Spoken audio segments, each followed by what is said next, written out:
Hello, Catherine. It's so nice to have you on the show again. How are you doing today? So good to be here. Thank you. Beautiful. Excellent. And thank you so very much for being here again. You see, you are amazing. And the previous time when we had you on the show, You're so nice. yeah, it was pretty insightful. I learned series of beautiful things and I know so do the audience too.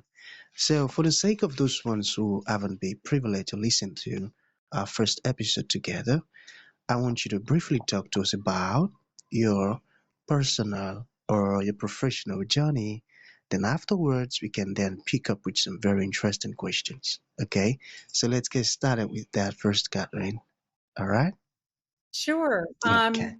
My journey to becoming a parenting coach and having, I don't know, I guess my point of view started before I even knew it was starting. So I would say, in childhood, growing up in my family of origin, the worldview starts being created, and the things that motivate us from within are being formed, I think. So the motivation for me was coming from this place of feeling, and only later in life would I learn the word for it, but being cathected. And, I have TED Talks. I have 3 TED Talks, and one of my TED Talks really explores this aspect of my own experience of feeling so responsible for someone else's happiness, and that it was my job to make them happy. And I really spent most of my life, and the person I'm talking about was my mom. And later, when I was exposed to Alice Miller's work and her book called The Drama of the Gifted Child, it really changed my life, because Dr. Alice Miller's work is so profound around the dysfunctional patterns that families are unaware that they even have when they don't have the awareness of, like, my responsibility for creating this type of outcome or that type of outcome. Not to say that we're not in a dance together, but as parents, they're creating the ecosystem in the environment where so many patterns are being embedded into the children, which is why the conscious parenting revolution for me has come about, is that I know the harm that was done without conscious awareness of the harm that was being done, with lots of love. It's so convoluted and confusing, because it's not that you don't feel loved. There's love, but at the same time as being loved, there's also these patterns which you don't even realize are dysfunctional at the time that they're existing.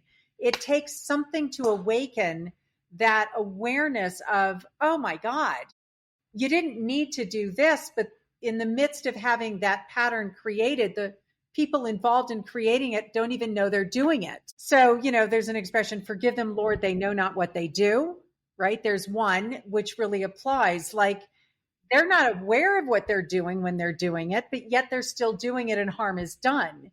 But in terms of like how to deal with the feelings around it, it doesn't change that there was no conscious awareness.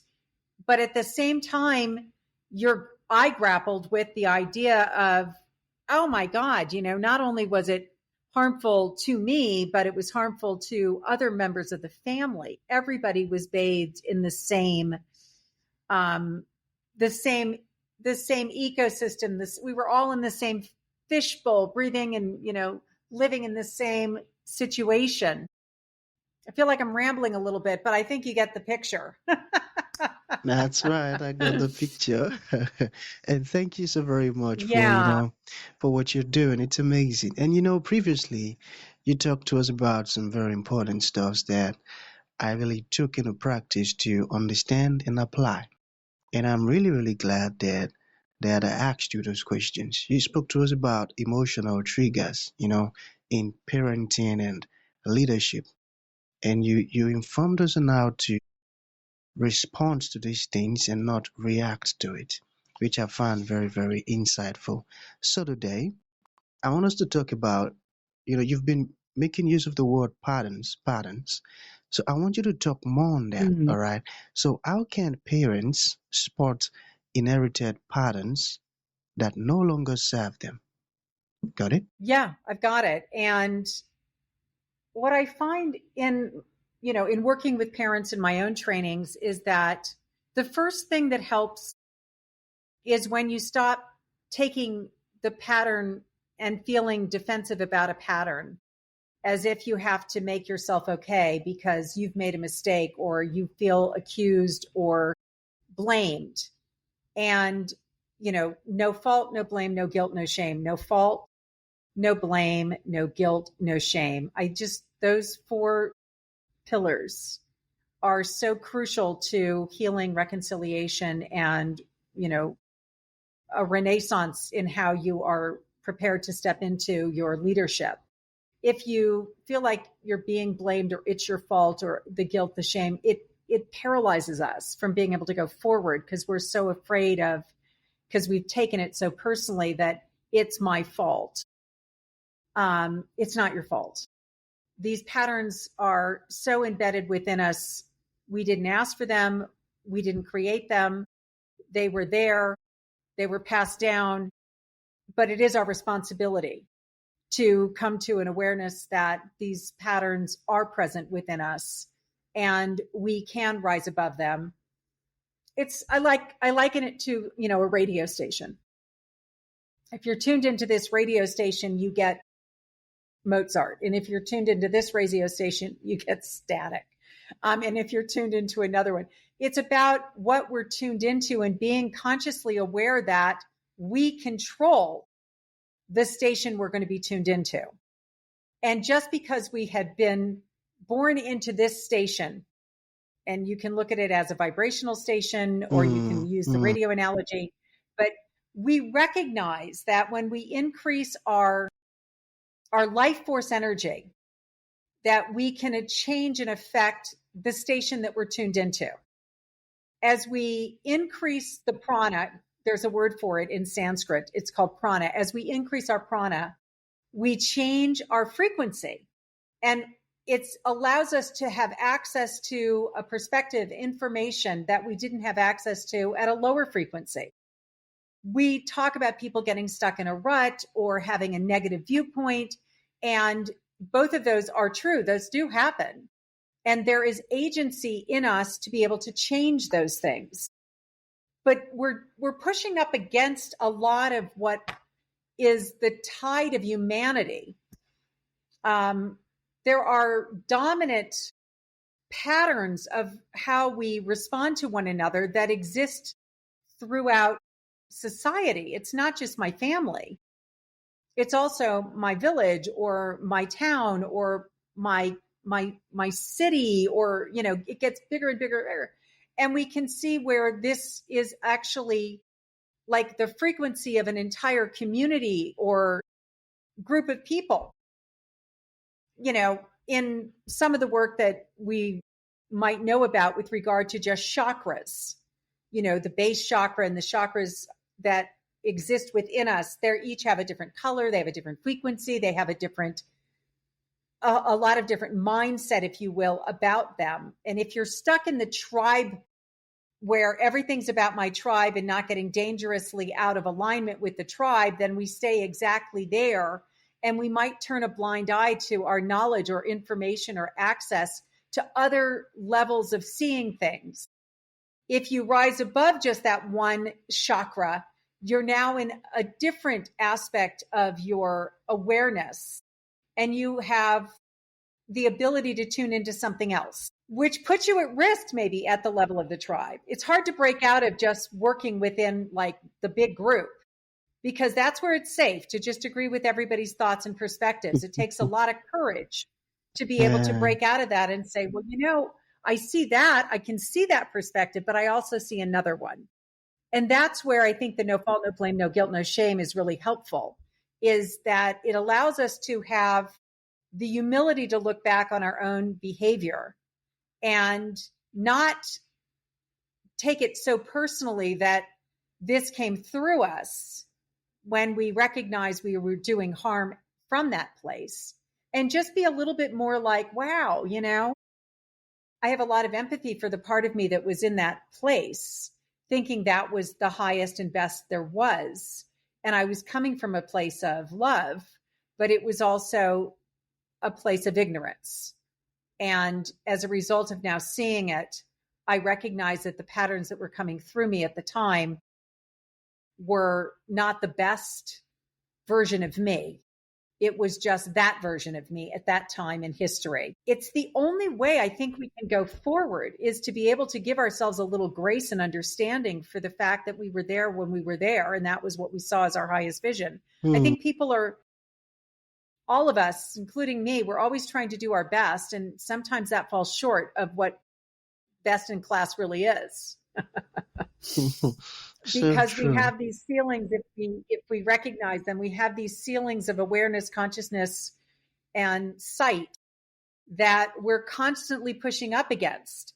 And if in our heart of hearts we're always looking for the truth, and we're inviting that higher sense of knowledge into our being, then we are able to look back on that and go, wow, that was a version at that time, but it's not the only one. And there are Hmm. others that are really important for us to see. For us to say. So, so true. And Does it I make got that. sense? A lot of sense, I tell you, a lot. And you see, this is Yeah. just as insightful as the previous one. And that's why I really enjoy listening to you, because your words are really incredible. You've got this amazing insight. Thank you for not keeping all of these stuffs to yourself. Thank you. So we've got some more You're so questions good to at your go. job, man. You're the best. Thank you. Okay, so let us talk about connection and less conflict. So, what is one small shift that builds more connection and less conflict? So, in my practice, I talk about connection before correction. So, in the context of a parent and a child, and we see them doing something that behaviorally is, socially unacceptable, and or behaviorally is a cry for help, but it can be so, the behavior itself can be presenting in such a way that the child or the young adult or the other person is falling apart in socially unacceptable ways. So it's easy for us to become judgmental and want to go into judgment around the behavior as being, good, bad, right, wrong. So I think, bearing Rumi in mind, I'll meet you in that field over there. The ancient Persian poet who was so insightful. I'll meet you in that field over there beyond right doing and wrongdoing. So that's a shift in consciousness. That's a whole nother ballgame. Like in this ballgame over here, where we assess behaviors on the basis of was it right or was it wrong? Was it good or was it bad? In that land, it's always going to be one or the other. It's always going to be okay or not okay, good or bad, right or wrong. And that is the problem with this land over here, is that it doesn't have a wide enough lens to be able to see the behaviors as not just that, but also to be able to see them as the tragic expression of the unmet need. When we move over to the land that Rumi talked about so long ago, because I think he was a poet in the 600s or 700s, he said, I'll meet you in that place. Beyond that mindset, he doesn't use those words, but in that land over there, beyond right doing and wrongdoing. So, what is that land beyond right doing and wrongdoing? It's where we look at everything as neutral. Everything's a neutral event. It's not right, it's not wrong, it's not good, it's not bad. It's a neutral event. And every one of these is an expression of something internally happening within someone. The tragic expression of the unmet need tells me about how wounded the internal reality is for the person who's doing the expressing. So if I want to start with the expression, that's actually the secondary issue, not the primary issue. The primary is the one inside. The connection happens where that is. It's beyond the assessment of the good, the bad, the right, the wrong. It's going past those behaviors, looking into the soul of the person and seeing the cry for help that's behind all of it. And if I don't take it personally as having anything to do with me, Marshall Rosenberg said, he said, if you really want connection, you have to never listen to the words people say. Just don't even start there. Because if you start there, then you're back to the place of arguments, defensiveness, proving them wrong, all of the things that come from that level of connection. It's such a what I'm going to say, a common place for us to try to form connection is at that space where it's almost impossible to do it. Yeah. Yeah. The quiz helps parents see their archetype, and it helps us when we see our archetype that we can recognize, again, archetypes are, to a certain extent, you could say they're eternal, that, it's not just me, it's me falling into a particular pattern of an archetype. So, when I recognize that I have a preference, you could say my ecosystem or my energy has a preference to falling into this ecotype or this archetype, then I realize that there are all these other archetypes too. And each one has advantages and disadvantages. And the one that I resonate with, I don't even realize because I'm unaware. It's a way for us to become more consciously aware of our preferences and the things that we actually have a bias against or a bias toward. And our biases are something that a lot of us have no idea what our bias is. And so that's another level of revelation, is to recognize that we're not neutral, that we actually do have a bias that makes us have preference for this way of being versus that way of being. So chances are a lot of us bring into this world children who are going to hold up a mirror for that archetype or that way of being that is different than the one that we call right, the one that we call the one that's preferential. And then we spend a lot of our lives trying to correct the person who has a presentation different from ours. And we try to let them know that it would be better for them to switch over to ours. Oh, We have a few minutes, so it'll have to be a short answer. But what inspired me to do that was that, again, back to the family of origin and recognizing that family of origin that I got to grow up in, that sort of gave birth to my personality and perspective, there were things to retain, and there were a lot of things to heal, I guess would be the best word. A lot of things to heal.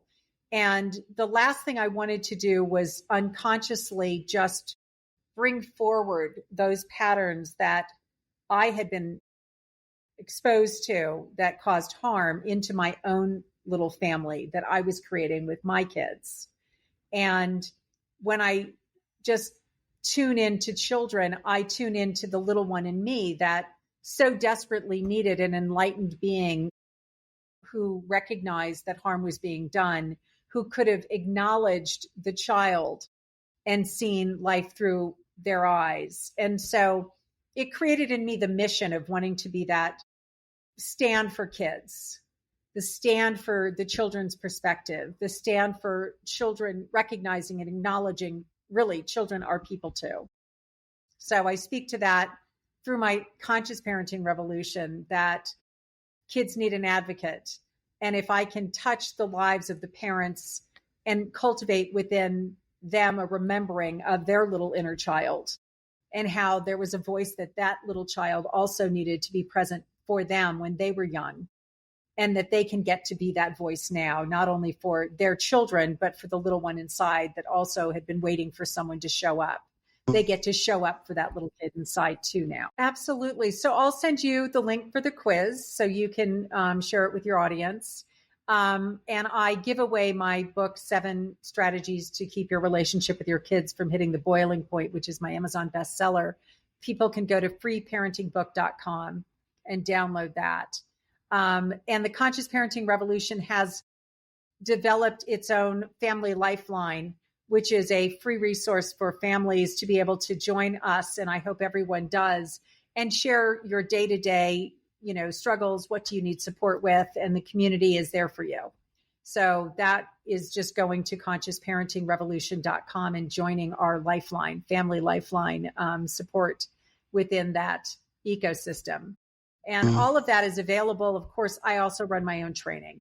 And that's a 90-day family reset, which we would always welcome people to join in as well, with me coaching them every week. I don't know what I would say, but I do know that this is what I offer in my trainings is I say frequently, see your children beautiful.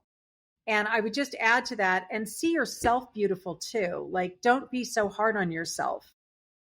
Be prepared to give yourself grace, to put that loving arm around your shoulder that says you don't have to be perfect either. Parents get to be, there and making mistakes also. If we can provide the grace for ourselves, then children learn it's okay to make mistakes too. it's And we okay to want make them to mistakes. feel it's okay to make mistakes too. So the Mm, last thing I would like everybody listening to do is write down on a piece of paper, if you haven't made a mistake today, you're not growing. mm, And put it up on your refrigerator, put it up on the dashboard of your car, put it up everywhere you can think of, so that you and your children both learn it's okay not to be perfect. Kathy. Let's be okay with mistakes, right? You're so welcome. Thank you Yeah, again. You're such thank a lovely host. You're so welcome. Yes, thank you.